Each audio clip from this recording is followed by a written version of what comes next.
plaisir de voir cette salle comble, complète. Et en tout cas, pour cette dernière séance de l'année, on est un peu soulagés. En tout cas, la plupart d'entre nous, on s'est un peu soulagés, donc on va pouvoir expulser un petit peu.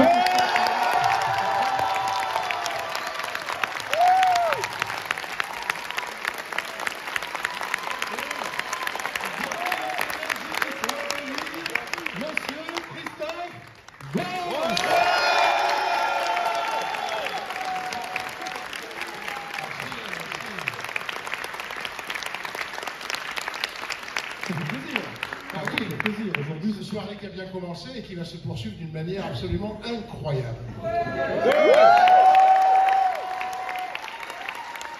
on était dans un portrait de Hong Kong. Oui. Rien de plus logique que de présenter ce soir RRR, un film indien. Il faut nous expliquer. Voilà. Quand on m'a demandé à un moment donné où était passé l'héritage du grand cinéma de Hong Kong, je me suis dit, en fait, il est en Inde. Et il est en Inde grâce à des cinéastes comme S.S. Rajamouli, dont vous allez voir ce soir le dernier film, un film qui a fait beaucoup parler de lui, que peu de gens ont vu, malheureusement. C'est un film pourtant qui est passé à Paris, dans des petites salles sur la périphérie de Paris, notamment le Gaumont Stade de France, etc., pour un public, évidemment, indien.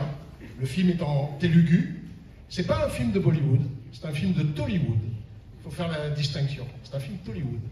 Donc, qui est Rajamouli? C'est un cinéaste qui est né d'un père cinéaste lui aussi. Malheureusement, son père n'a pas eu beaucoup de succès.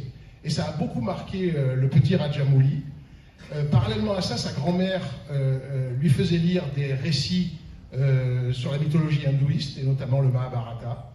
Il en a tiré une espèce de rêverie, d'imagination débordante à propos voilà, des dieux, des divinités. Il pratique ce que moi j'appelle le surnaturel religieux.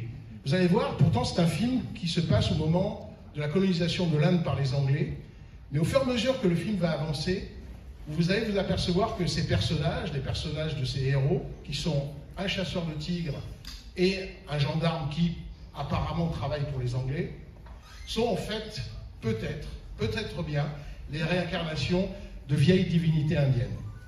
C'est un film qui embrasse absolument tout ce qu'on peut imaginer dans le cinéma d'aventure et d'action. Et notamment ce qui s'était développé à Hong Kong pendant les grandes années, entre les années 70 et les années 80. Quand j'ai vu ce film, le film a foutu un tel choc que j'ai immédiatement appelé Rajamouli. Je l'ai lu longuement, en Zoom, et au bout de trois questions que je lui posais, il m'a dit, moi ma vie, elle a changé quand j'ai vu Bruce Lee. Elle a changé quand j'ai commencé à aller voir les films de Hong Kong. Donc ce que j'avais senti en regardant ce film, s'est révélé exact.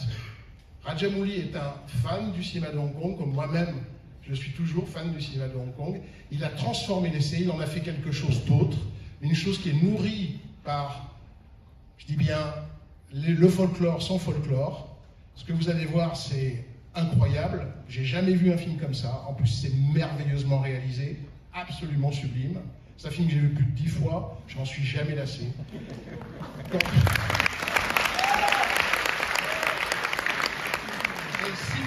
Si vous aimez ce film autant que je l'aimais, précipitez-vous sur les autres films de Rajamouli, notamment Bahubali, les deux parties de Bahubali.